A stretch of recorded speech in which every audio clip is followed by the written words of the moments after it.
Venga. Buenas tardes a todas y a todos. Muchísimas gracias por venir. Yo soy el primero a hablar porque me encargo de estas cosas. Muchísimas gracias por venir y por acompañarnos, sobre todo por acompañar a Miguel, al que muchos de aquí conocemos y queremos, y por tanto es un día en el que lo tenía aquí apuntado, que sobre todo a mí me gustaría agradecer que haya confiado en mí pues, para tener esta participación y tratar de hablaros de este libro que en cierto modo es él y de él que en cierto modo ha resultado en este libro. La verdad que yo lo que considero es que esto es más una celebración que una presentación, porque celebramos siempre que se presente una obra, que se haga, y la presentación de un libro en sí, en este caso, sería un poco complicada, ya que estamos hablando de un libro del que sería probablemente más divertido, más interesante hablar si todos lo hubiéramos leído, por razones que vais a ir descubriendo poco a poco. Pero bueno, es un libro al que sí os digo, que esto está hecho para que lo compréis, ¿no? Es un libro al que hay que acudir abierto a todo y a cualquier cosa, con ganas de jugar, sin premisas, y del que resulta un tráiler todo esto que vamos a perpetrar. Creo que corresponde presentar en cierto modo al autor del libro, que es autor, traductor e intérprete, porque la fragmentación, el libro se llama como subtítulo Una historia singular de la fragmentación, y la fragmentación, cuya teoría trata de proyectar este libro, ya comienza con el propio papel desdoblado del autor, traductor, intérprete, ¿no? Lo que es tener poco presupuesto por libro, ¿no? Muchos aquí conocéis al hombre, al profesor de universidad, algunos más de cerca a la persona, muy poquitos al padre o al hermano, y otros que nos podría cuantificar al poeta embozado que siempre hay. Yo particularmente me permito conocer en profundidad al amigo. Muchos y diversos papeles de este Miguel que aparece y desaparece en distintas vertientes de manera discontinua. Por eso, y usando una metáfora de esas que a él y a mí nos gustan tanto, y entre nuestros amigos son las metáforas deportivas, yo diría que Miguel podríamos empezar definiéndolo como un delantero indetectable. Y jugando a lo que juega el libro, que a sus propias contradicciones, un delantero indetectable en la medida en la que no sé si es delantero, y desde luego en la medida en la que el principio de Heisenberg nos dice que un objeto no es posible precisar su ubicación en ningún momento, por lo tanto es imposible que lo tenga. Por cierto, acabo de hacer un objeto. ¿Quién es este delantero indetectable? Sería una buena pregunta para quien no lo conozca mucho, o para quien lo haga solo de manera parcial o fragmentaria. Yo conozco a Miguel desde hace, he estado calculando, no sabría, desde hace 52 años. Milenio arriba, milenio abajo. Nunca mejor dicho, porque hemos vivido en 2 milenios. A pesar de mi melancólico empeño siempre en tratar de ser objetivo cuando hago análisis o cuando hago presentaciones, admitiré un probable sesgo fruto de una amistad pues, muy estrecha desde hace 52 años. Pero también una puntería que me atrevo a decir que pocos pueden igualar para cuando hablamos de este objeto, ¿no? de estudio. Y así, entre paradojas, oxímoros y aparentes e infinitas contradicciones que explican muchas veces mejor las cosas que los propios relatos lineales, podríamos bucear eternamente cuando se trata de definir o analizar a Miguel. Su espíritu Géminis ha sido siempre así, lleva al extremo la relativización de la realidad, hasta haberlo ya hecho estallar en 1000 pedazos, o debería decir fragmentos. En este libro, la realidad se despedaza. Me acuerdo cuando cumplí 50 años, hicimos una pequeña reunión de amigos, y él me regaló un cuaderno manuscrito. No esperaba eso. Subtitulado Tiempo, en el que, entre otras muy diversas páginas, había un pequeño poema que decía: ¿te acuerdas de que ayer y hoy son flujos solamente, aromas que se desvanecen, contiguas dimensiones? Cuando repasé esto hace poco, vi que era de alguna manera la idea que subía al fondo, del fondo a la superficie y asomaba ya como un primer alegato de este viaje, de esta aventura que el libro nos propone. Previamente, y hago así un poquito de recorrido del autor, que hay que hacerlo en estos casos, ya había escrito, dentro de su faceta más creativa, un poemario, Testigos de la Luz, y un libro miscelánea, de estos que le gusta a él, que está un poco en la línea, que resumía un poco ensayo y poemas también, La isla recién descubierta, hecho por cierto en colaboración con Octavio Salazar, que hoy también nos honra con su presencia. Ahí mezclaba también ensayo, poesía, pero yo vuelvo a aquello. ¿Te acuerdas de que ayer y hoy son flujos solamente, aromas que se desvanecen, contiguas dimensiones? La fragmentación de la realidad es una de las más certeras y bellas metáforas de esta sociedad que podríamos considerar ya como postmoderna. Hasta tal punto que ya hemos perdido pie y estamos empezando a plantearnos si siempre ha sido así. Este libro nos plantea que podríamos estar perdidos en un laberinto cuatridimensional, que podríamos estar en una muñeca rusa sin saber cuántas piezas nos cubren o a cuántas cubrimos. Llega un momento en que se pierde el punto de partida y el de referencia. ¿Cómo fue el origen de esta historia? Un poco quizá yo sí ahí podría tirar del hilo hasta llegar al centro de la madeja, y me acuerdo de algunos relatos que Miguel ha tenido la paciencia y el acierto de ir ensartando en algo que él intuya de manera más global. Yo por mi parte también he intentado sintetizar, pero no lo he conseguido, y para definir a Miguel o acabar de definirlo tendría que utilizar palabras fragmentadas. Se me ocurre la palabra bueno, en el sentido machadiano de la palabra inteligente, la palabra Géminis, que la hemos mencionado, o palabras como afable, o adjetivos como los que se aplican a una mente ágil y estructurada. Y esa estructuración, esa mente amueblada que tiene Miguel, permite la fragmentación en una de las frases que creo que es el corazón del libro que deben comprar.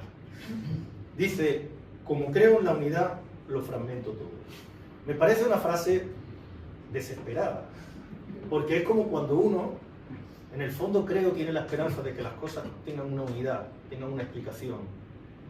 Y la única forma de encajar esa explicación en la realidad sea metiendo la fuerza y despedazando los cristales de una respuesta hecha añicos, ¿no? Me preguntaréis si no hay palabras negativas que pueda decir de Miguel. Yo diré que por supuesto, pero no las voy a decir porque es mi amigo. Pero sí podría decir quizá un palabra compuesto que no me resisto, como es, podríamos decir así entre guiones, ¿no? Nunca escarmientan pellos ajenos.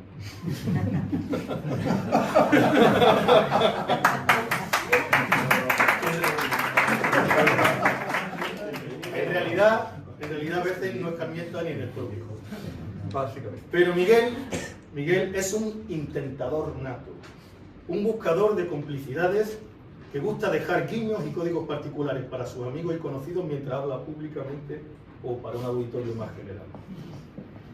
Más cabezón de lo que se cree, también sabe cultivar de cuando en cuando la performance freak.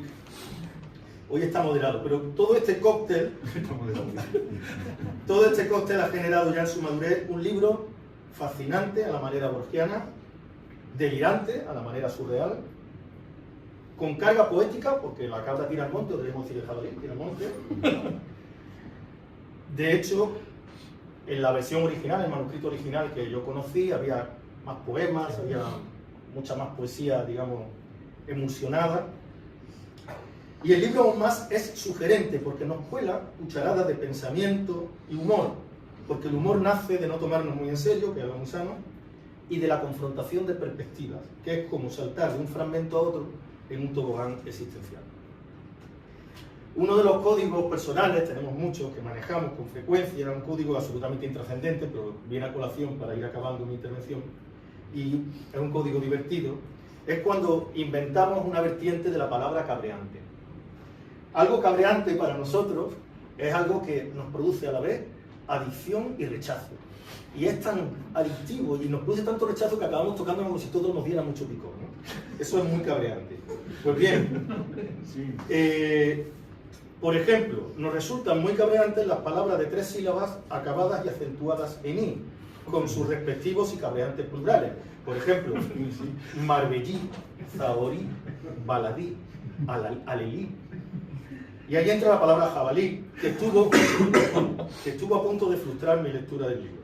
Es un personaje o animalaje o lo que sea central en el concepto de este libro, habéis visto la portada. Es fundamental decir muy seguido jabalí de Melín, porque, menos mal, si se hubiera dado por poner jabalí carmesí, hubiera directamente dejado de leerlo en la primera página, hubiera sido ya demasiado. Hubiera interrumpido mi lectura. Bueno, bienvenidos, bienvenidas a un universo propio, enteramente a su disposición. Bienvenidos a un mundo hecho añicos, bienvenidos a una historia llena de historias, bienvenidos a un juego con reglas flexibles, bienvenidos al sueño de Firmón Sanglier. Y aquí me quedo, porque estamos presentando un libro, pero no voy a desmembrarlo, ni a deciros quién es el asesino, ni nada de eso. Lo que sí me pregunto es que aquí queda un poco el inicio para cuando él intervenga, supongo que antes hablará Mercedes, pero una primera pregunta que yo le lanzaré y será, el jabalí de Melín, ahí está, ¿qué es? ¿Quién es? ¿Y por qué es? Así que le daremos la palabra a la autoridad.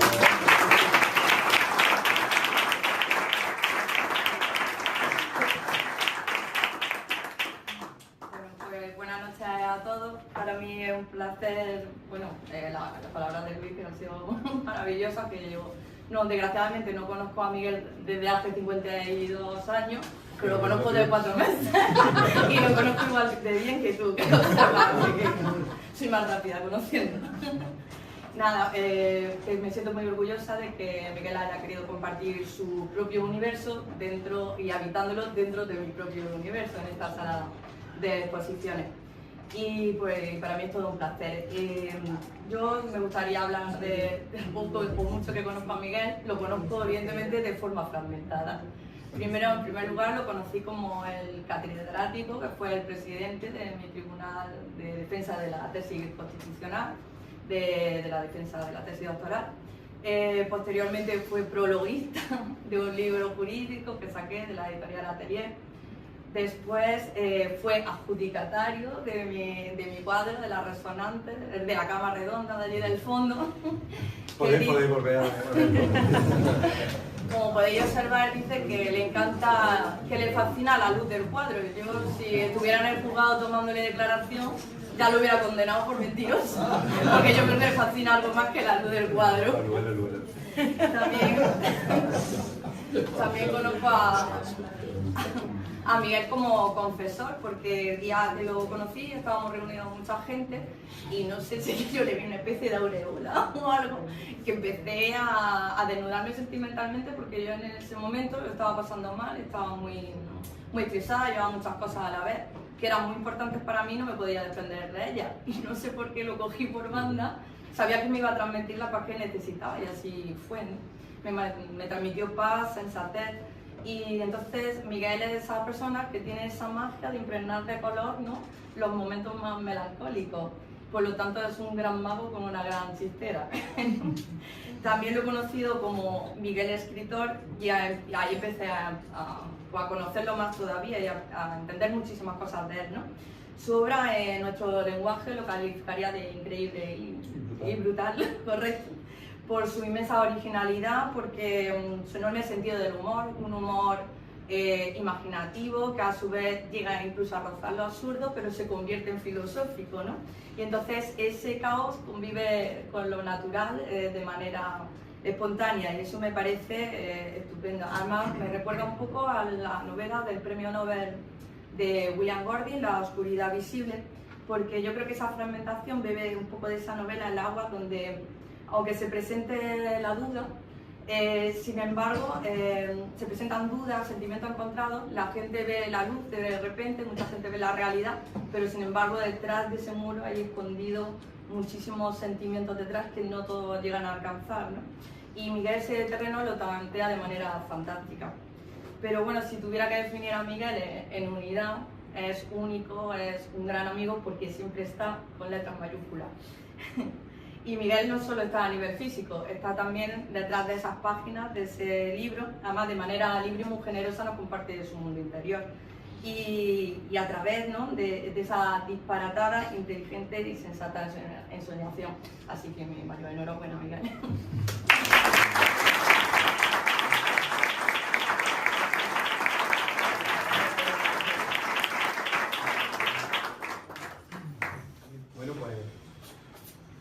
Buenas tardes.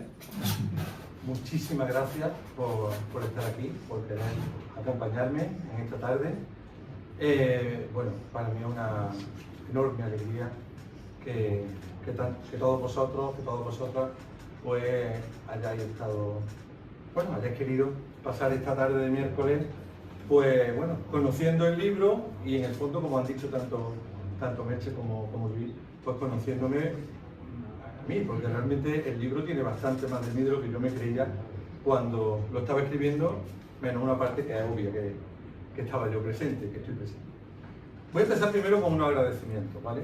Quiero agradecer, por supuesto, a la Universidad de Córdoba por haberme dado la oportunidad de presentar el libro aquí y en concreto a la Dirección General de Cultura y a Autocultura, porque no podía haber encontrado un sitio mejor para presentar el libro ni en un momento mejor que en esta sala, son todos vosotros, y rodeados de estos magníficos cuadros de Mercedes, que, bueno, haga alguna referencia a alguno de ellos, ligándolo con el libro. Muchas gracias, sin duda, a la editorial Cántico, en concreto al editor, a Raúl Alonso, por haber confiado en este libro, y las gracias aquí son clarísimas, Octavio, son para ti, porque Octavio ha sido una de las personas que desde el minuto cero y sin haber leído ni una línea del libro, confió claramente en mí y me puso en contacto con Raúl y con la editorial Cántico. Y Raúl de primera me dijo: Miguel, no han escrito un libro de ficción, no tiene ningún libro publicado, esto, bueno, vamos a ver, ¿no? Se lo mandé, le dije, dale una oportunidad. Octavio habló también con él, dale una oportunidad, y después me escribió y me dijo: mira, yo no sé si esto va a perder mucho o poco, pero este libro hay que publicarlo. Por singular, como dice el propio subtítulo del mismo, ¿no? Una historia singular de la fragmentación. Singular aquí es polisémica, significa varias cosas diferentes a la vez. Bueno, muchas gracias a todos los que nos acompañáis, a los que estabais en la lectura de los 90, cuando íbamos por la calle Alfaro, allí martirizando a personas, a todos los que me habéis conocido, aquí amigos de diferentes esferas, ¿no? Esferas de la vida. Cuando pasan años, pues encuentras amigos que han sido compañeros de la universidad, compañeros de la facultad, que ya se han convertido claramente en amigas y en amigos, compañeros de nuestra época magnífica de futbolistas y de jugadores de baloncesto, que también la tuvimos, compañeros del colegio muy queridos, amigos que han sido amigos porque eran padres de mi hijo, bueno, que siguen siendo padres, ¿no? No soy yo, creo. De amigos de mi hijo, de amigos de mi hijo. Compañeros, hasta profesores profesores de mi hijo, que me estoy dejando atrás, que espero me quedan. Bueno, está aquí el primero que confió en publicarme un libro y que vuelve a confiar en mí porque amenazo con que haya otra presentación de una obra mía a finales de año, ¿no, José María? José María Molina, el editor, creador del gran boque de esa maravillosa editorial que es Ánfora Nova. Está también por aquí personas que he ido conociendo a lo largo de la carrera, don Miguel Ángel Pareja, que aquí también nos ha querido acompañar. Más esferas que se me olviden, antiguo alumno también, amigos, algunos más antiguos, algunas personas que he ido conociendo e integrando en mi vida con más, digamos, un tiempo más reciente. Estoy viendo a Yacina Silvia, por supuesto a Elena, y a quien me estoy dejando fuera, a Luis, pero espera que todavía me queda nada.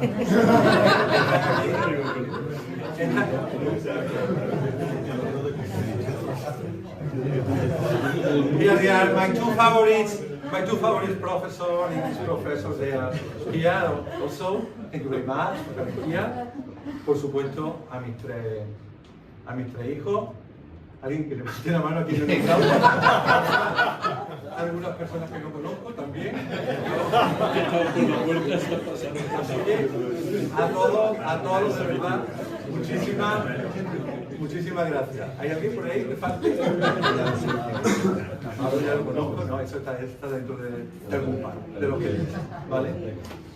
Bueno, pero quiero dar las gracias muy especialmente a Luis y a Mercedes. Bueno, son dos personas con las que siento un enorme afecto personal y con las que tengo una especial complicidad.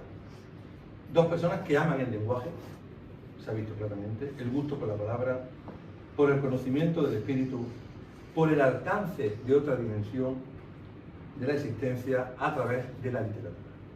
Mi complicidad con Luis es tan extensa en el tiempo como intensa.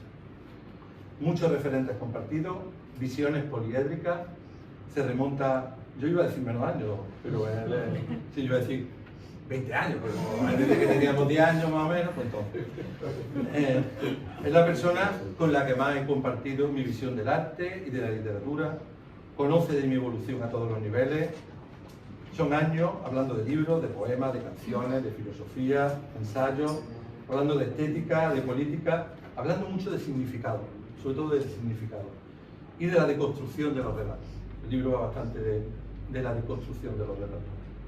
La verdad es que es la persona con la que más he compartido mi visión del arte, de la literatura, y que es todo un lujo, un regalo de la vida, este tiempo compartido, esta vida tan cercana, un auténtico regalo. Bueno, Mercedes, otro regalo de la vida. Con Mercedes la relación, ella lo ha dicho, es mucho menos extensa en el tiempo, comparada con la de Luis, pues de ayer mismo, 4 meses, pero muy intensa también por el nivel de profundidad alcanzado. Mientras Mercedes, bueno, mientras Merche preparaba esta exposición que nos arropa hoy, tuvimos la oportunidad de compartir códigos artísticos. Hay un magnífico catálogo de esta exposición, de su obra más genérico, en el que tuve la enorme fortuna, el honor, que ella quisiera que yo hiciera un pequeño estudio. Por ahí lo pedí ahora y dejáis ya Cultura sin catálogo para los primeros detrás. Os decía que tuvimos la oportunidad de compartir códigos artísticos y de la mano del arte toda una visión de la existencia. Os pongo el ejemplo de ese cuadro que hay, el de las piernas en la ventana, ¿vale? Que se llama La quietud tras la frontera de hormigón. Pues mira, solo organizando el significado de ese cuadro, bueno, significado no, los significados, diría mejor, pues pudimos echar más de una buena conversación sobre desplegar alas o quedarse a buen recaudo en la zona de confort, con la quietud de quien decide vivir en ese lado de la frontera de hormigón. Y hablando de arte, bueno, y de aquel cuadro también, mucho el de los teclados, porque ese también tiene un significado visible y oculto. Ahora hay más, pero con esos dos me vale. Y bueno, y hablando de arte, y compartiendo, por ahí está don Miguel Aguilar, ¿no? Por ahí anda, compartiendo resonancias, como dice mi gran amigo y actual jefe, además, Miguel Aguilar, pues también hemos forjado una magnífica relación a pesar de ser tan corta en el tiempo.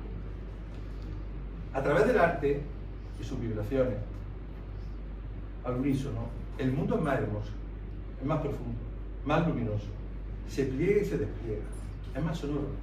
El mundo te habla al oído, te enseña sus cartas ocultas. El mundo también te duele más, eso es cierto. Pero gracias al arte y a la resonancia que los que amamos el arte compartimos, el mundo nos muestra su dimensión más profundamente espiritual. Esa dimensión que nos estremece, nos conmueve y que se desparrama en lienzos, partituras, imágenes, palabras, esa dimensión llamada belleza. Yo me limito modestamente a las palabras, a la literatura, pero Luis y Mercedes llegan más lejos. Pues no solo escriben maravillosamente bien ambos, llegan más lejos. De ahí mi admiración por ellos. Uno a través de las notas y el ritmo, de la melodía y su fuga. Otra a través del color y la sombra, de las formas y su ruptura. Su visión, su aportación, hoy eran para mí imprescindibles.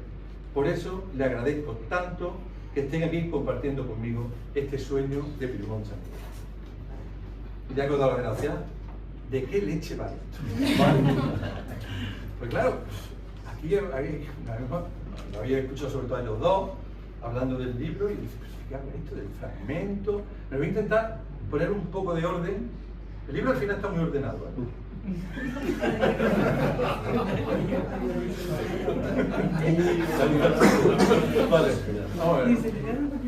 Vale, vamos a intentar poner un poco de orden. Yo recibo una llamada. Después de dar clase, recibo una llamada. Una llamada de un amigo alemán. ¿Qué me dice? Mira, esto es el libro ya, ¿no? Esto es, te estoy mirando, ahora sí, esto es el libro. ¿Vale? Y me dice, bueno, resulta que se ha muerto un tío mío y en la herencia hay unos papeles que he encontrado. Bueno, yo lo había visto, pero no le había hecho mucho caso, pero la semana pasada oí en la radio que había aparecido muerto, fragmentado, no puede ser de otra manera, un escritor, filósofo danés que desapareció hace 30 años y que viene a decir que, bueno, en concreto esto, más fácil de leerlo. Esta parte. Dice, lo que te voy a contar te resultará raro, me dijo mi amigo. Hace unos meses fui al albacea de la herencia de mi tío Humbert y entre documentos y facturas encontré un manuscrito escrito en danés y firmado por un tal Mads Oski. No le hice apenas caso. Me llamó la atención el nombre del autor y quizá por eso decidí guardarme el manuscrito. Ya lo traduciré, me dijo. Bueno, él olvida el asunto y aparece una noticia en la radio en la cual dice que Mads Oski pues, había sido encontrado muerto después de 30 años. Y que al lado del cuerpo del intelectual que aparece fragmentado, aparece una nota escrita en castellano, en español, que dice que el español cojonudo cuente a la humanidad las claves de Jamelino. Solo él debe hacerlo. Solo él puede hacernos comprender el sueño de Firmón Sangrier. Bueno, este amigo alemán, después de darle vuelta, bueno, primero ve que Mazos tenía el manuscrito que le había encontrado en la herencia. Lo de Jamelino aparece desde la página primera y en un momento determinado se acuerda de varias cosas. Una, que yo estaba obsesionado por la fragmentación, que yo sabía danés y en tercer lugar, que cuando yo cumplí 50 años, algunos de los que estaban aquí presentes, me cantaron una cosa que decía agudo, agudo, agudo es cojonudo, como agudo no hay ninguno. Entonces, él estaba en esa fiesta y se acuerda y dice, este es el que tiene que traducir el libro, ¿vale? Y me hace el encargo. Entonces el encargo, en teoría, esto es la traducción del libro de Mads Oski, ¿vale? Eso es. Bueno, ¿y el libro de Mads Oski de qué va? Y ya casi voy a ligar con la pregunta que dejó en el aire. El libro va de una teoría de la fragmentación, pero una teoría de la fragmentación no de una forma científica, no de una forma de ensayo filosófico, sino a través de microrelatos, poemas más o menos encubiertos, algún relato un poquito más largo, y que tienen como tema la construcción de conceptos a través de los relatos. Os voy a poner un ejemplo, uno cortito. El concepto paradigma, ¿vale? ¿Sabéis? Modelo que se usa en ciencia, con el cual tiene toda una serie de teorías que me explican una realidad. Cambio de paradigma sería casi la siguiente, cuando uno piensa en paradigma, lo siguiente que estoy pensando es en cambio de paradigma. Vale, pues os voy a decir cómo Jamelino, se me olvidaba, Jamelino es lo que antes había sido un jabalí, pero que a raíz de un acontecimiento que cuando leáis el libro os enteraréis, se convierte en Jamelino. No es un jabalí, no es un ser humano, es lo que somos todos nosotros. Jamelino. ¿Por qué? Porque somos jabalí que en el momento que nos vamos construyendo culturalmente nos convertimos en jamelinos, jamelinos, jamelinas, ¿vale? Jamelinos, jamelinas. Entonces, ¿qué es jamelino? Es el paso del instinto a la construcción cultural que somos. Pero el jabalí sigue dentro. Os leo una línea de la primera del prefacio del traductor, hablando de este amigo suyo alemán, con el que dice, compartíamos, y me atrevería a decir que seguimos compartiendo, una batalla interna, esa que enfrenta a la poderosamente racional lucidez del pesimismo y al vitalmente imprescindible optimismo del instinto.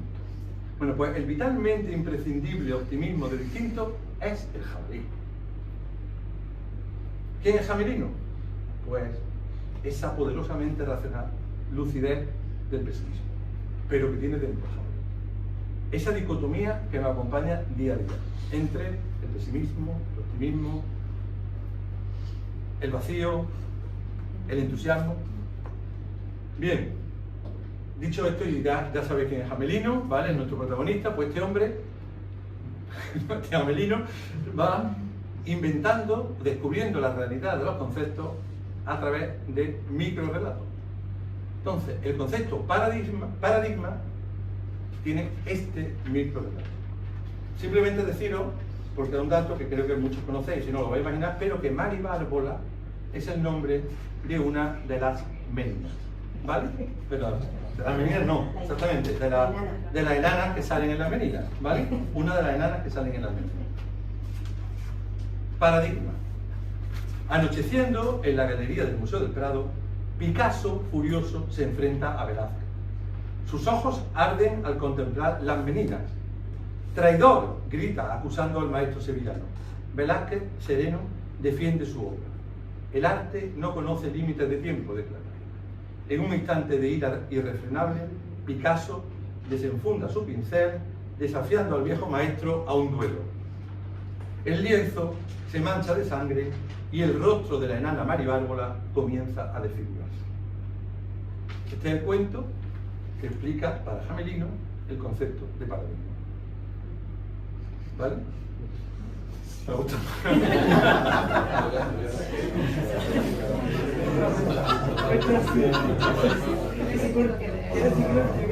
Nos conocemos desde hace 5 años.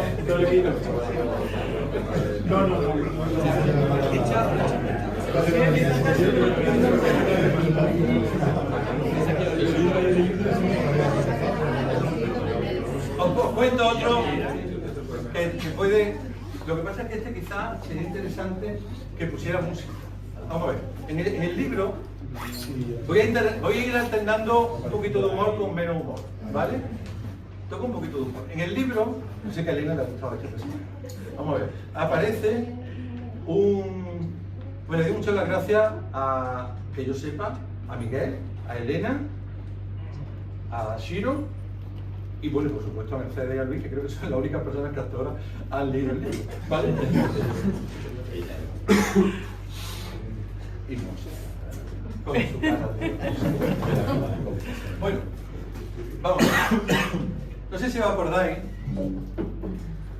de una canción, los más digo os vais a acordar, los más jóvenes imposible y hay que ser un poco friki también.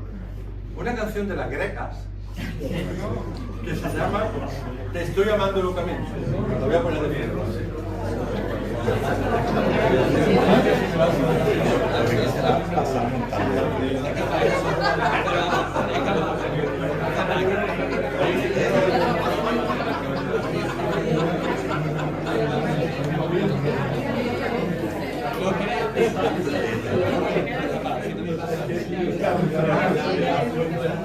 Por cierto, está en la playlist de todas las canciones que salen en El sueño de Primo Sangre, de eso hablaremos después, ya lo podéis descargar la playlist. Esa es gratis.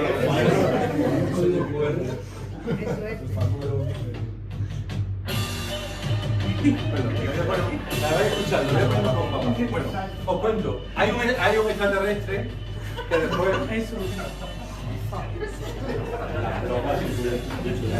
después de un acontecimiento, ¿vale?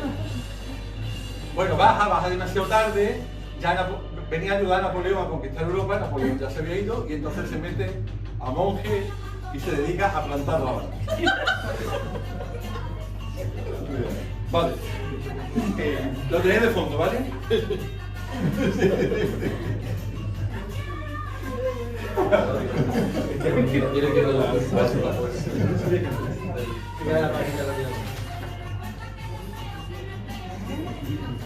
Se llama Revelación, ¿vale? Este cuento. Sí, bueno. ¿Estáis más o menos escuchando de fondo? Vale. Revelación. El extraterrestre se llama Zod, ¿vale? Esto es un poquito de homenaje, si alguno habéis leído el nombre, porque no es igual, pero me recuerda creo que después me he dado cuenta, a Sin Noticias de Gur, de Eduardo Mendoza. Os diría que habéis nombrado a Borges, por aquí. Yo creo que hay, yo creo que hay dos, hay otra gran influencia, aparte de Borges, que está clara. Hay dos más. Juan José Millás, me la descubro claramente, y sin duda me ha faltado venir con la camiseta con la camisa nueva que me he comprado la camiseta. Los Monty Python. Creo que los Monty Python están permanentemente escondidos y aparecen en los personajes, ¿vale? Bueno, pues Zod, que es el nombre del extraterrestre. La palabra es revelación, ¿vale? Y dice: Zod, tras su retiro al monasterio, que he dicho que estaba en el monasterio, meditaba en el huerto cuando una luz celestial lo envolvió. Ante él apareció Dios, con una cándida y socarrona sonrisa. Llevaba un radio cassette en la mano. Se escuchaba a las grecas amando los caminos. Zod, dijo Dios, veo que has encontrado la paz entre los rábanos. Pero sé que aún tienes preguntas sobre el origen del universo y la resurrección de los muertos. Zod, sorprendido pero sereno, asintió. Sí, señor, la educación ante todo. En mi galaxia hemos desarrollado teorías, pero la verdad no nos ha sido revelada, respondió Zod, dándole así algo de cuartelillo a Dios. Dios le respondió con voz cálida y socarrona. El universo nació de un acto de amor. Cada estrella, cada planeta es una manifestación de ese amor eterno. La vida es un ciclo que perpetúa este amor. Zod pensó que esa idea ya se la había escuchado antes a Franco Battiato, pero quiso hacer otra pregunta. Personalmente, o como se le diga en el caso de Zod, ese asunto no le afectaba demasiado, dado que su número de vida era infinito. Pero aún así le preguntó a Dios: ¿y la resurrección de los muertos? La resurrección, explicó Dios, es la culminación del amor divino. No es un retorno a la vida física, sino una transformación hacia la plenitud espiritual. Todos los seres queridos, toda la vida que has conocido, encontrarán su lugar en esta nueva existencia. Zod pensó que la respuesta era ingeniosa, aunque algo rebuscada. Pero no se puede negar que en ese momento sintió una paz vagamente fragmentada y ligeramente socarrona. Una vez que se despidió de Dios y ya envuelto por el beatífico silencio monacal, Zod concluyó que quizá su viaje no hubiera sido en vano y que la próxima cosecha de rábanos parecía bastante buena. Vale. Esa es la palabra revelación. Y no me resisto, ya que está por aquí mi señor y querido decano, de leer el que se llama Telos. Telos, sabéis que es una palabra que significa cuál es el propósito, la finalidad de algo, ¿no? Bien. Hay un personaje que también sale en un par de relatos, que es un contable sumerio, que se llama Treblaepep. ¿Lo puedo revelar? Claro. Vale, Treblaepep es el nombre del decano Pepe Albert al revés. ¿Vale? Treblaepep. O sea, cuando penséis en el contable sumerio, ¿vale? Bien. Treblaepep, contable sumerio, que ya había salido en otro relato antes, contemplaba las tablitas de arcilla cuando Sartre, Jean-Paul Sartre, apareció a su lado. Tras reponerse del susto, le pidió a Jean-Paul que se sentara a su lado. ¿Cuál es el sentido de la vida? ¿Para qué estamos arrojados a la existencia?, preguntó el filósofo francés encendiendo un cigarro. Treblaepep, sin apartar la vista de sus cuentas, respondió: los dioses nos dieron trabajo para reconocer, ordenar el caos. Sartre exhaló una nube de humo. Pero, ¿y si no hay dioses? Si solo estamos aquí sin propósito alguno. Treblaepep se detuvo y levantó la mirada. Entonces, nuestro propósito es lo que hacemos con nuestro tiempo, aquí y ahora. El mío, ahora, es contar lo que pasa en Uruk. Solo datos sobre una tablilla. dentro de un rato el que me toque vivir, el tuyo. Caminar por los bulevares parisinos, reflexionar, escribir, lo que corresponda, y poco más, pero tampoco poco menos. Sartre sonrió. Exactamente, la vida es absurda, pero eso no significa que no deba ser vivida plenamente. El contable asintió, dejando a un lado su tablilla. Vivir el momento es lo que nos queda, solo este ahora permanente. Ambos se miraron y encogieron su hombro al unísono. Sartre garabateó en una de las tablillas y Treblefeld dio la última calada del cigarro. Los dos sabían que debajo del asfalto no se encontraba la playa. Esa es cómo Jamelino define telos, el objetivo, la finalidad. Bueno, pues el libro está envuelto de cosas así. Ahora una un poquito, que a mí me gusta, pero un poquito más durita. Muchas veces pienso que es una de las cosas más duras que he escrito, pero bueno, se llama Locura, ¿vale? ¿Cómo define qué es para Jamelino la locura? Es este relato. Bueno, el relato no es. Este fragmento. No estabas cuerda. El timbrazo que te despierta, la grieta, el apagón, la rotunda sospecha de los confines. No estabas cuerda. El dolor opresivo en el pecho, el aturdimiento, la negación, la imagen de un columpio en el parque. No estabas cuerda. Los estúpidos abrazos en la niebla, el bote de diazepam, la luna, el cauce seco y áspero del río. No estabas cuerda. El tren perdido en el túnel, el frío, las nubes y los días, las manchas ocres en la almohada. No estabas cuerda. No. Ese es como Jamelino define la locura. Lo que para él es la locura. Bueno, pues voy a contar uno así divertido. Homonimia, este cargo su propio peso, ¿vale? Todos sabéis, o casi todos, supongo que sí, que hay dos Marx muy famosos, ¿vale? Uno es muy aburrido y el otro muy divertido, ¿vale? Aunque el aburrido también tiene su gracia, ¿vale? Y la ha tenido mucha y sigue estando por ahí. Bueno, uno se llama Carlos, el otro se llama Brucho, ¿vale? Bueno, pues se llama homonimia. No sé, Ramón, si son apellidos se sigue llamando homonimia también o tiene un nombre especial. No lo sé. Vale, bueno. Homonimia.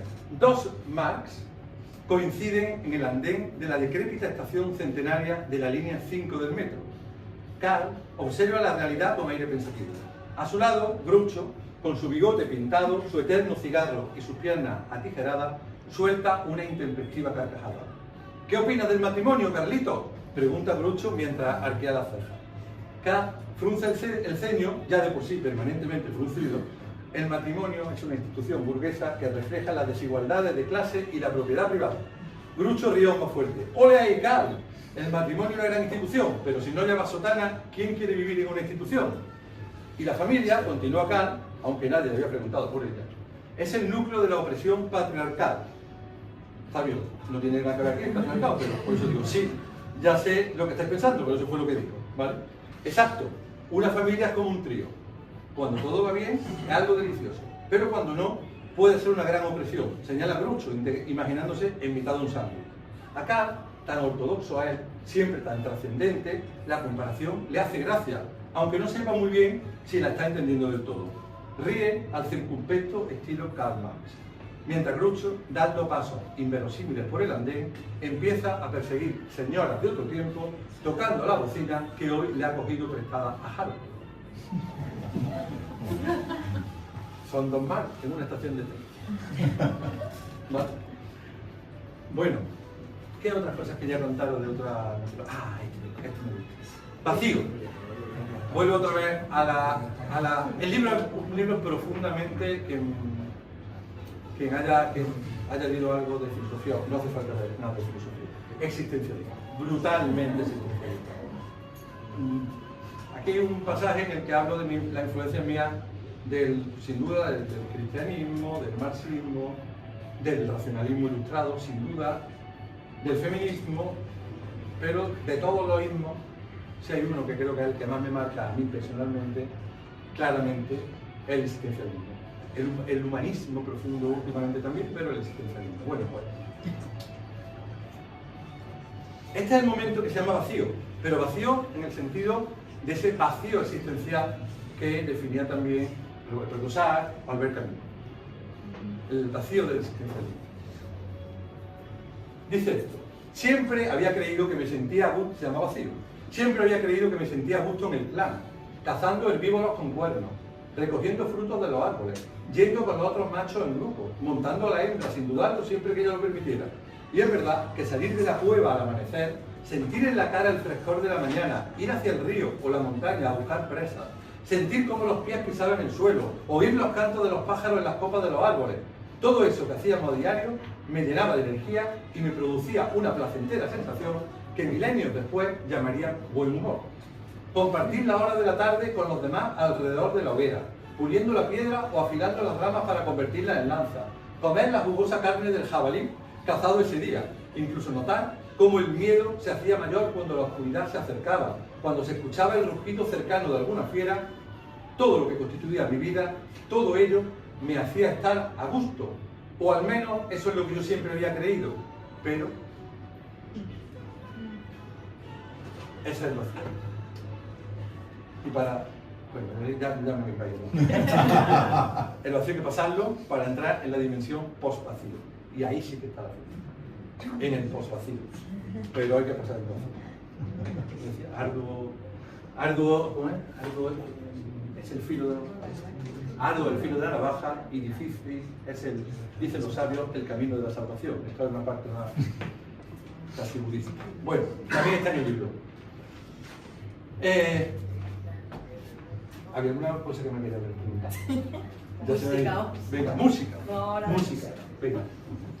No, bueno, yo creo que tu obra pues, está guiada por la música. Además, hablan del método narrativo visual musical, entre comillas. Ah, es que eso no me lo he explicado, pero bueno, ahora... Es cierto que... Ni la gafa de Stanley Sherfield, es que no sé. Sobre que los olores, la música muchas veces nos evocan sentimientos, nos transportan a un momento en concreto, a sensaciones, ¿no?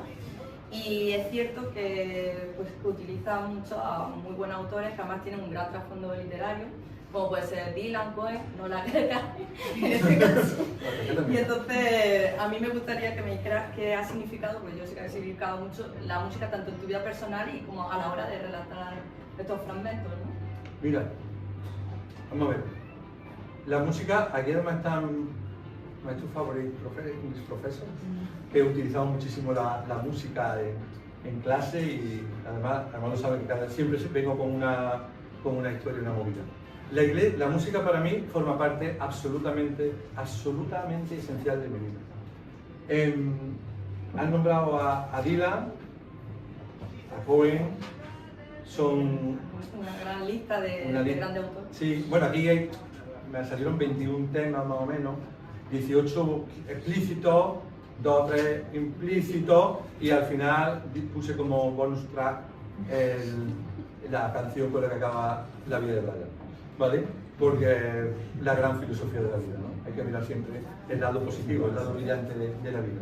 Bueno, la de Jabalí Blanco es ya por bien. Quizá la manera de deciros lo presente que está en la música en mi vida sería a través de estas 3 fragmentos que voy a contar. Sí, un poco más fácil. Mirad,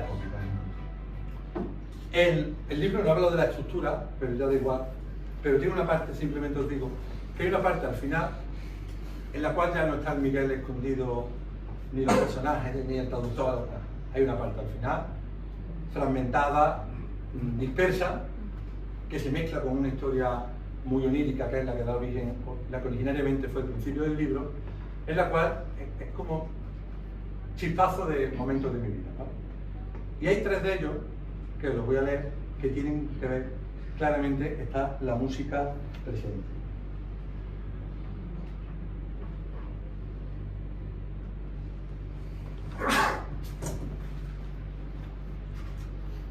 Dice el primero, está hablando precisamente, bueno, termino justamente con el párrafo anterior, ¿vale? Digo, si no ordeno estos fragmentos, es simplemente por incapacidad. Supongo que nuestra existencia es eso, un aluvión de fragmentos incapaces de ser ordenados. Y paso y digo, os pongo un ejemplo.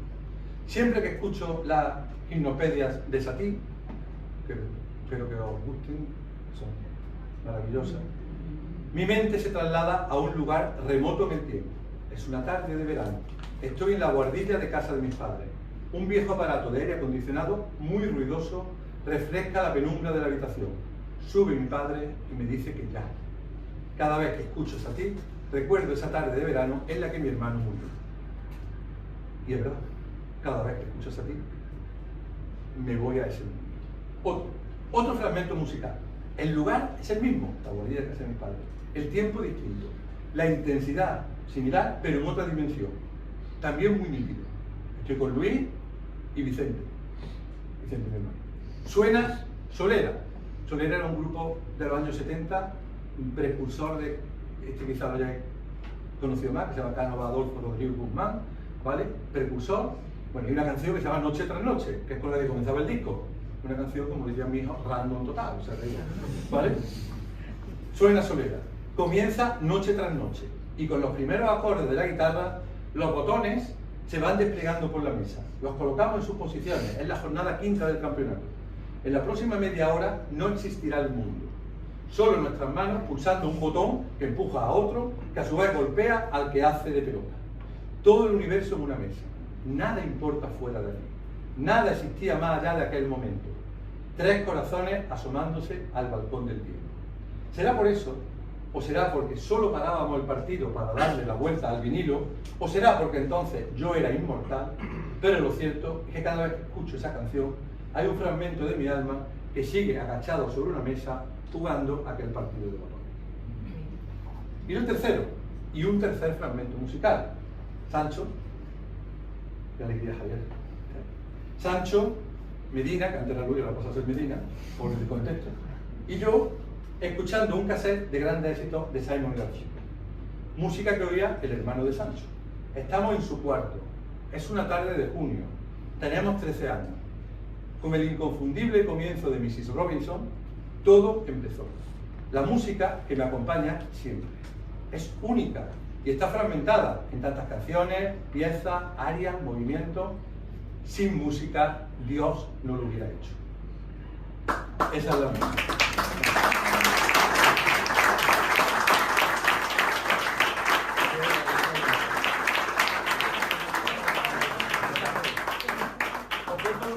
Venga, os voy a leer uno. Ahí. Os voy a leer uno, vamos a ver.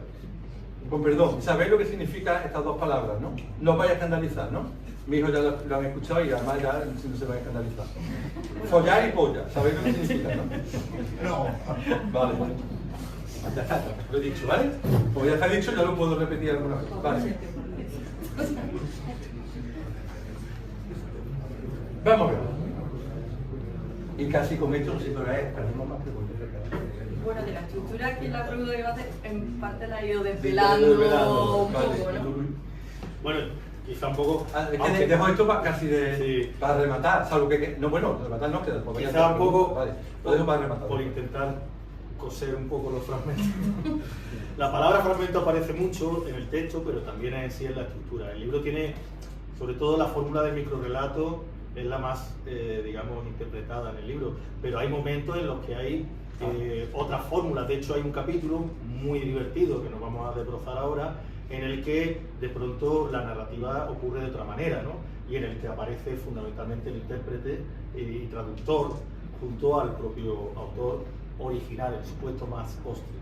Es que, claro, es que no lo que quiero decir es que entendáis que a pesar de todos estos fragmentos y demás, hay un intento de unidad, ¿no? Igual que hay un intento de unidad en el sentido de que, por ejemplo, muchos de los microrelatos comparten algunos personajes. Hay personajes que aparecen, uno piensa que es casi un relato poético, y ese personaje de pronto aparece cuando menos te esperas, de soslayo, en otro microrelato. Y eso ayuda de alguna manera a entender que hay ahí unos retazos de distintos conceptos que se quieren expresar, o de distintas personalidades. Yo la única pregunta que te haría antes de que pase al final es, no sé si a lo mejor has reflexionado sobre esto, pero ¿En cuántos de los personajes, que son muchos, ha aparecido Zog el extraterrestre, hay un reno que es un psicólogo, hay una planta geométrica que habla, en fin, hay muchos personajes muy divertidos. Algunos, hay un bloque que estalla en pedazos y que pone en marcha la historia, un bloque de piso me refiero, entonces algunos de los vecinos también aparecen. ¿En cuántos de estos personajes te has reconocido, aunque sea parcialmente? En todo. El que se enamora del perro En también. todo. Ay, Ni el perro. Ni el perro. Vale. No, ya en serio. Es que al final, es que se sería casi desvelar uno de los finales. No digas porque quién es el asesino. es otra de las cuestiones que no hay un final, ¿vale? Hay algo. Cada uno se puede quedar con el que quiera, o cortar, o pensar cuál prioriza sobre otro. Realmente pensar cuál prioriza. Bueno, vamos por partes. El título es El sueño de Pirimón Sangler, lo cual quiere decir que yo no engaño, que el libro, lo que yo opino es que esto es el sueño que tuvo Pirimón Sangler. ¿Que quién es Pirimón Sangler? Pues la verdad es que apenas sale en el libro, ¿vale? No sale nada más que... Y hasta donde yo sé, tú no sabes de él. No tiene una vida secreta. No tiene una vida secreta. Vamos a ver. Entonces, y hay una teoría y después una historia singular de la fragmentación. Quizás me ha faltado leer la filosofía del libro, que es esta que está al principio, además. No hago ningún spoiler de nada.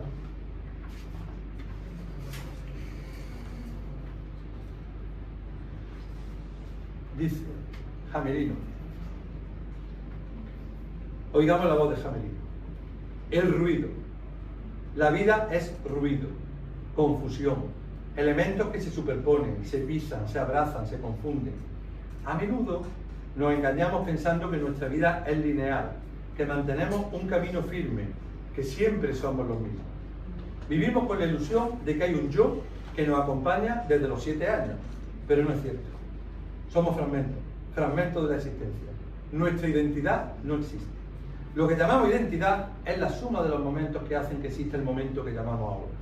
Momentos, fragmentos, la mayoría anodinos, todos importantes, algunos trascendentes. En las próximas páginas, ya explico, querido ser humano, te llamo así desde el respeto de mi autoridad, porque lo está hablando Jamelino, encontrarás un elenco de fragmentos, algunos reales, los más inventados, historias dentro de la historia, poemas escritos por personajes que escriben la historia del autor, o quizá mejor decir, los autores. Encontrarás personajes reales y ficticios que aparecerán y desaparecerán, y quizás te sean útiles si aún crees en los relatos. Si solo crees en la fragmentación, no lo sigas. Te resultarán fútiles. Encontrarás reflexiones, poesía y relatos, y no sabrás qué pensar, si seguir con su lectura o no. Solo una súplica. Trátalos bien. Forman parte de la unidad que no existe. Son fragmentos dentro de los fragmentos. Son lo que queda de una existencia o lo que hubieran quedado de haber existido. Yo creo que con esto queda muy claro. No hay nada más que definir. Pero hay una historia, hay una teoría. Es que nuestra identidad está fragmentada. Ese es el fondo, ese es el tema. Ese es el tema, Ramón, lo que llamé el tema del libro. Pero aquí la forma se confunde con el fondo. Es un libro fragmentado, porque un libro que trata de la fragmentación no puede ser de otra manera que no sea fragmentadamente. Es verdad, y ahora sí ordeno, que hay una primera parte, la parte 1, que es un elenco de conceptos, una explicación primera y todos estos relatos, que a su vez son los conceptos de la cabeza de Jamelino. Hay una parte segunda, más cortita, que tiene este breve título a lo Antonio Ruriel, eso es una broma traducida, que dice, se llama, es casi más largo el título que el capítulo, Hijos de Babel, o de cómo el que llamamos autor elogia y refuta lúcidamente la fragmentación y de la lucidez interpretativa del que denominamos traductor. Bueno, al final acaba siendo una pelea que casi se pegan entre el autor y el traductor. Uno está en el texto y el otro está como nota a pie de página, ¿vale? Y discuten entre ellos. Al final se ponen de acuerdo para hacer algo. Y la tercera parte, que realmente es la parte 0, porque es la primera en el tiempo, tiene a su vez, está escrita en letra redonda, normal, y en letra cursiva. La letra redonda es realmente retazos como de un diario mío, llamarle diario muy bruto porque pudieron hacer 5 o 6 años cada vez, haciendo una referencia cada 4 o 5 meses, ¿vale?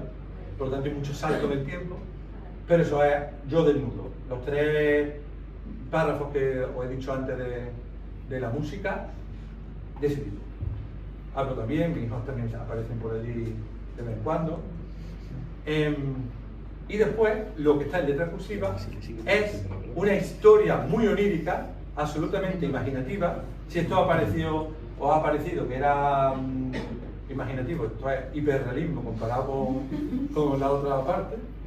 Y en ella, y esa historia, lo tengo que decir, la escribí en los años 90, pero nunca se acabó. Nunca se acabó. Porque no sabía cómo acabar. Hasta que de pronto me di cuenta que la manera de acabarla era comenzando otra obra a partir de lo que yo escribí en aquel tiempo. Pues cambié alguna cosa, le puse un final, y el final, eso tan imaginativo, es el comienzo del libro. Es el momento en el que el jabalí de Amelín, no lo desvelo, o sea, lo puedo desvelar porque está al principio, después de la explosión del bloque, se convierte en jabalí.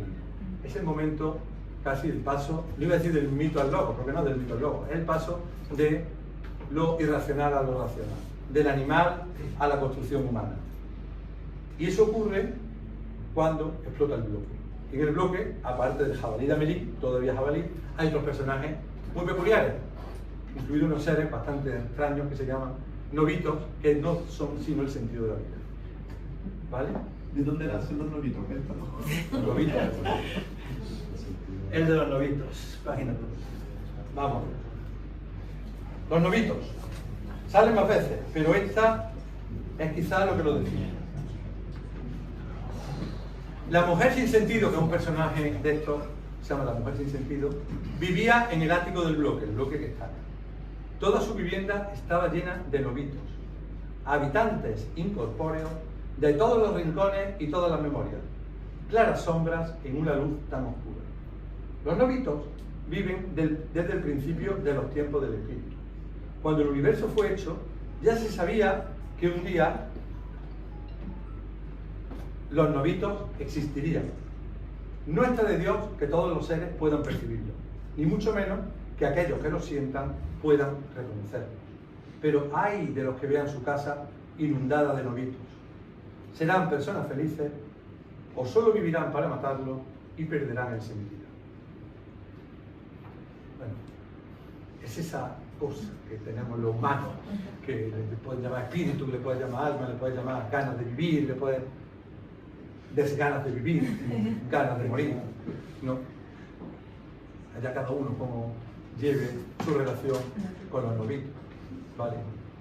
Eso aparece ya en esa historia de los años 90 y aquí siguen estando. Y por eso la estructura al final se cierra, aunque no lo parezca, al final se cierra. Me ha faltado decirte una serie de epílogos, ¿vale? No uno, como correspondía, hay varios epílogos. Y hay además algunos que no son epílogos explícitamente dichos como tales, pero que funcionan a modo de epílogo, tal como un ensayo clínico, o un juicio clínico, o un epitafio, ¿vale? Bien, hay como 6 o 7 epílogos. Algunos de ellos me parecen, bueno, metí esto, ¿sabéis? Metí el libro en la inteligencia artificial, ¿vale? Vosotros lo compartís. Es curioso lo que decía la inteligencia artificial, decía unas cosas, algunas desvariaba total, pero en otras, hostia, qué inteligente. Decía cosas, algunas que yo no me había dado cuenta, pero que eran ciertas, estaban ahí, porque realmente este libro es una especie de enorme psicoanálisis. Bueno, ¿por qué decía? Por los epílogos, ¿vale? No voy a leer algunos porque eso sí que desvelaría algún secretito del final, ¿vale? Pero sí no me resisto a leer uno de ellos, el epílogo tercero, que la inteligencia artificial me dijo que quitando los demás sobraban. Que el libro tenía que haber acabado con ese epílogo, que eso es lo mejor. Además, me lo hicieron dos distintas. Están conectados. Sí, son las mismas, realmente. ¿Vale? Y ya después termino con dos cosas, una para que os veáis y la otra porque la quiero ver. ¿Vale? El epílogo tercero es súper corto, son dos líneas, ¿vale? Y viene a decir, epílogo es el tercero. El día que ella me dijo, no puede ser, la fragmentación se hizo añicos. Solo me resta volver a la unidad. Solo me queda soñar que llueve. Ese es un epílogo que viene a ser ya cerrar el ciclo. O sea, porque además tiene que ver con la parte segunda, la vuelta a la unidad. El final de la fragmentación es la unidad. Y aquí cuando me refiero a la unidad, nuevamente utilizo una palabra polisémica. Unidad en varios sentidos. Bueno, os decía, voy a terminar con lo humorístico, entonces antes quiero leeros el soneto con el que comienzo, porque es el soneto que explica el por qué he escrito este libro. Se llama Batisfera. No sé si sabéis lo que es una batisfera. Pues es como una especie de pequeño... Una esfera que va, con la que el buzo se mete y va hasta el fondo del mar, una cosa muy antigua, yo creo que ya... Es como un batiscafo, pero en su versión más antigua, batisfera. Puede ser batiscafo redondo. Sí. Repetir las palabras. ¿Vale? Batisfera.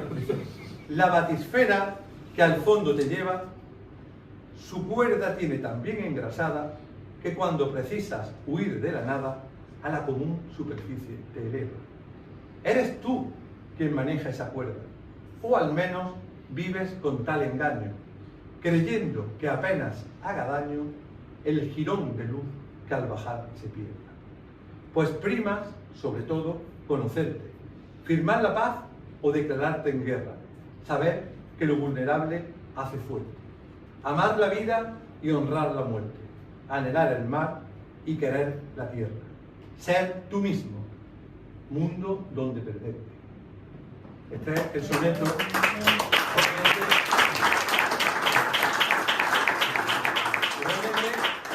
Explica el libro, porque este es un libro, he sido yo mismo, y este es el mundo donde me he perdido. Pero vamos a terminar con lo de follar y la polla. Vamos a ver. Para que os quedéis... Ay, mira, no he contado... Eso sí lo he contado. No he puesto demasiado énfasis en una cosa que la tenéis clara. Estoy muy contento del lugar en el que hemos tenido la oportunidad de presentar. Primero porque nos ha hecho el calor que yo esperaba que iba a hacer, ¿vale? Lo cual, segundo, por la magnífica compañía que soy. Tercer lugar, por la suerte de estar dentro de este escenario ahora mismo, con los cuadros de Mercedes de Meche arropándonos, ¿vale? Creo que es increíble, pero he visto que más o menos me habéis estado mirando, menos mi primo Andrés que está todo el rato mirando el cuadro, pero los demás habéis estado más atentos porque yo digo, se me va a dispersar con estos cuadros la atención, ¿vale? Los cuadros, si lo habéis visto, son espectaculares, ¿vale? Magnífico. Además, Meche ya lo ha desvelado y el que está detrás, allí al final, pues irá a algún espacio de no sé qué momento caso. Bien. Cuenta pendiente, por favor, no dejéis la vida cuenta pendiente, ¿vale? Intentad siempre hacer lo que queráis. No lo dejéis como algo que se quedó en el tintero, ¿vale? Hacedlo, porque si no, os puede pasar esto. Lo que pasa en este relato, que se titula Cuenta pendiente, y con el cual, salvo que... ¿Queráis? ¿Cierro? Sí. Puedo cerrar, vale. Cuenta pendiente. Bueno, ¿sabéis quién es Michael Jordan? Sí, ¿no? Johann Sebastian Bach. ¿El Monopoly? Bien. Vale, este ya más de nota. Rick Astley. Sí. Vale, sí. Año 80. 80, 90. Cuenta pendiente. ¿Vale? Todo giraba sin cesar. Esto es un poquito más largo, ¿vale? Así era el mundo entonces. Michael Jordan encestaba un balón que orbitaba en un bucle eterno. Y cada vez, voy a beber agua porque si no, no me vais a entender dentro de 3 líneas. Y cada vez que pasaba por la casilla de salida, conseguía 200 pesetas. Mientras Johann Sebastian Bach tocaba un órgano que nunca paraba. Sus dedos volaban sobre las teclas, creando fugas que se entrelazaban con las piruetas de Jordan. Las manos de Bach y los movimientos de Jordan convergían en un vórtice perfecto. Las entradas de Michael y los sonidos de Bach se mezclaban, creando una sinfonía visual y auditiva hipnotizadora. Esto es lo que andaba yo pensando cuando llamaron a la puerta. Era mi primera novia, cuyo nombre ya ni me venía a la cabeza. ¿Cómo sabía que yo vivía aquí? ¿Qué quería? Se han pasado más de 30 años desde la última vez que nos vimos.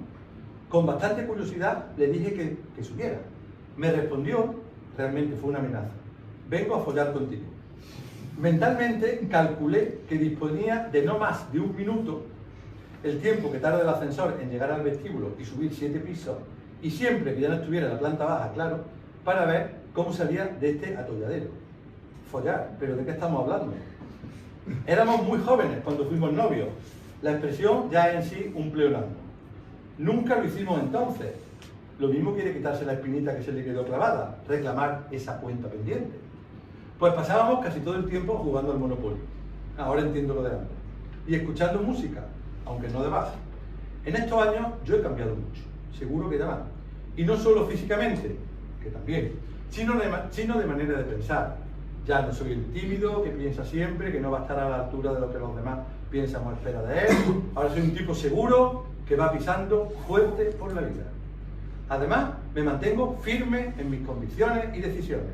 Antes cambiaba de opinión solo por satisfacer a los demás. Ahora soy la torre que se mantiene orgullosa en la tempestad, sin titubeo ninguno. Estaba claro, iba a ser cortés con ella, educadamente le preguntaría por la salud, la familia, el trabajo, pero de follar, nada de nada. Justo cuando mi cabeza estaba transitando ese pensamiento, comenzó a abrirse la puerta del ascensor. En ese fugaz momento, una duda me invadió. ¿Cómo vendría vestida? ¿Traería ropa interior? Esta última pregunta me dio la voz de alarma. ¿Acaso estaba empezando el adalid a flaquear? Sin duda, las siguientes décimas de segundo fueron de las más intensas de mi vida. Todo estaba siendo tan inesperado, me había pillado tan desprevenido, quería follar conmigo después de tanto tiempo sin ni siquiera saber de mí, que sentí una rebelión de nervios en el plexo solar y una invasión sanguínea en la cavidad esponjosa de mi polla. Y a la mierda el tipo seguro, la torre orgullosa frente a la tempestad, el macho alfa de mi imaginación. A la mierda cualquier cosa que no fuera penetrarla como un toro tal como tenía que haber hecho entonces, en vez de construirme hotelitos en castellana mientras escuchábamos a Dick Astley en el tocadisco. A esta altura del relato estáis esperando, queridos lectores, algunas líneas que contengan descripciones más o menos eróticas, incluso pornográficas, que por unos minutos hagan volar vuestra imaginación y os hagan sentir también ese peculiar hormigueo púbico. Y os podría engañar, detallando posturas, jadeos y arañazos, pero la realidad fue realmente diferente. Del ascensor salieron Michael Jordan y Johann Sebastian Bach. Se habían ido de farra, no me habían llevado, nunca me llevan. Es que siempre estás liado con el puto Monopoly en línea ese al que está enganchado, me dijo Jordan una vez que se lo eché en cara. Venían borrachos y sin ropa interior. En la cocina y de pie devoraron 2 pizzas de Mercadona para recuperar... no he preguntado antes si sabéis lo que era el Mercadona. Bueno, 2 pizzas de Mercadona para recuperar el equilibrio de glucosa en sangre antes de acostarse y se fueron a sus respectivos cuartos. ¡Ah! Se me olvidaba, me dijo el genial músico turingio dándose la vuelta en el pasillo justo antes de entrar en su habitación. Hemos estado, él, Jordan y yo, con una antigua novia tuya. No me acuerdo cómo se llama, nos lo hemos pasado muy bien los 3 juntos. Lo mismo se pasa un día por casa para verte a ti también, apostilló Johann Sebastian con su socarrona sonrisa barroca mientras se quitaba la peluca.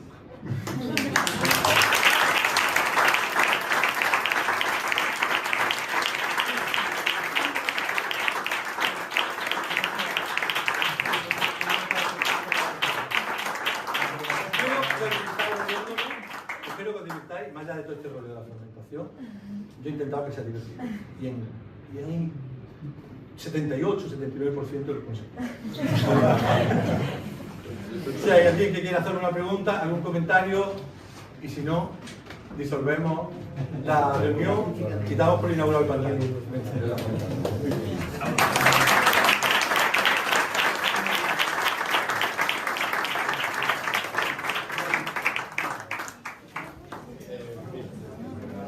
Bueno,